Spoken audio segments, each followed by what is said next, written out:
इन दिनों एक ऐसा मामला सामने आया जिसे सुनकर आप हैरान रह जाएंगे। मामला तिलका मांझी भागलपुर विश्वविद्यालय से जुड़ा हुआ है, जहां दो छात्राएं आपस में बाथरूम में ही भिड़ गए और चाकूबाजी की घटना को अंजाम दे डाला। इस बात को कुलपति मानने से इनकार कर दिए कि चाकूबाजी की घटनाएं हुई है, लेकिन यूनिवर्सिटी विभाग के द्वारा छात्रा के पास दो चाकू बरामद किए गए हैं। बता दें कि इन दिनों पीजी के कई विषयों का एग्जाम चल रहा है, जिसको लेकर यह दोनों छात्राएं भी एग्जाम देने के लिए पहुंची थी। जिन छात्राओं के बीच विवाद हुआ है, एक होम साइंस की छात्रा है तो वहीं दूसरी मनोविज्ञान की छात्रा है। इस घटना के सबसे पहले विभाग के चतुर्थ वर्गीय कर्मचारी बम ने देखा। इसके बाद इसकी जानकारी विभाग के एचओडी सहित शिक्षकों को दी गई और मौके पर पहुंचकर दोनों को शांत करवाया और दोनों के बीच सुलह भी करवाई गई, जिसको लेकर विभागीय एचओडी ने दोनों छात्रा के परिजनों को कार्यालय बुलाया और लिखित लेकर दोनों को जाने दे दिया गया, लेकिन किसी ने इसकी सूचना कुलपति डॉक्टर जवाहरलाल को दे दी।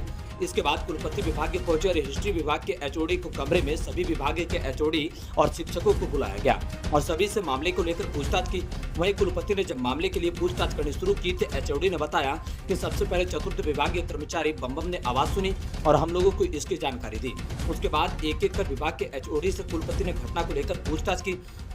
पूछताछ के दरमियान शिक्षक ने बताया कि चिल्लाने की आवाज सुनी। इसके बाद हम लोग वहां पहुंचे तो एक छात्रा जख्म के निशान था तो वही दूसरी छात्रा बेहोश होने के बार नाटक कर रही थी, जिसको लेकर हम लोगों ने डॉक्टर को बुलाया और उनका ट्रीटमेंट भी करवाया। उसके बाद उसके परिजनों को बुलाकर लिखित आवेदन देकर दोनों को जाने दिया है।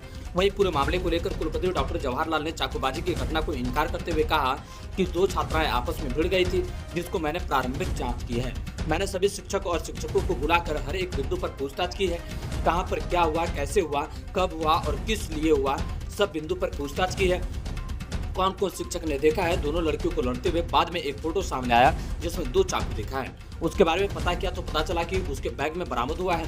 वहीं उन्होंने कहा कि मेरा यह कहना है कि एक लड़की ने दूसरी लड़की को बाथरूम में खींचा है, यहीं पर एक मैटर सीरियस दिख रहा है।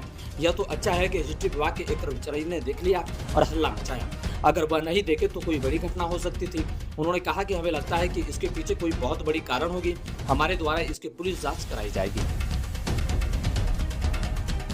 एक मिनट, चाकूबाजी नहीं हुई।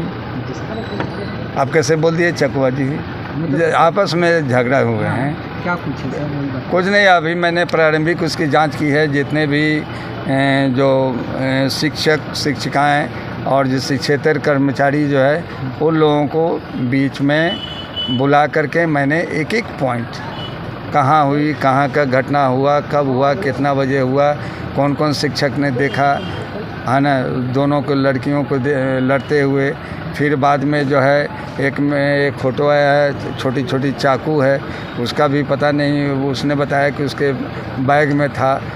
तो ये सारा चीज़ हो गया है। उसके बाद में गार्जियन आए, गार्जियन को लो करके चले गए। लेकिन मेरा ये सोचना है कि एक लड़की ने दूसरी लड़की को बाथरूम के अंदर खींचा, यहीं पर मैटर सीरियस दिखता है। वो तो अच्छा है कि हिस्ट्री डिपार्टमेंट के एक कर्मचारी है, उसने हल्ला मचाया, वहाँ के टीचरों ने सहयोग किया, एंथ्रोपोलॉजी के लोगों ने देखा और साथ ही साथ जो है वो कर्मी, वो लोग जाकर के बचाव किए। अन्यथा अगर नहीं हल्ला नहीं होती ना, उसमें बम का नाम पहला है, बम ने पहले देखा हल्ला करते हुए, तो वहाँ जाकर देखा, फिर उसने बुलाया, तो कोई बड़ी घटना हो सकती है। हमको लगता है कि इसमें कोई बहुत बड़ा ये है जिसकी पुलिस इंक्वायरी होगी। लेकिन विश्वविद्यालय के स्तर पर मैंने हेड को, हिस्ट्री को बोला कि आप एक एक घटनाक्रम को आप लिख करके प्रोक्टर को दीजिए और पुलिस को इन्फॉर्म कीजिए।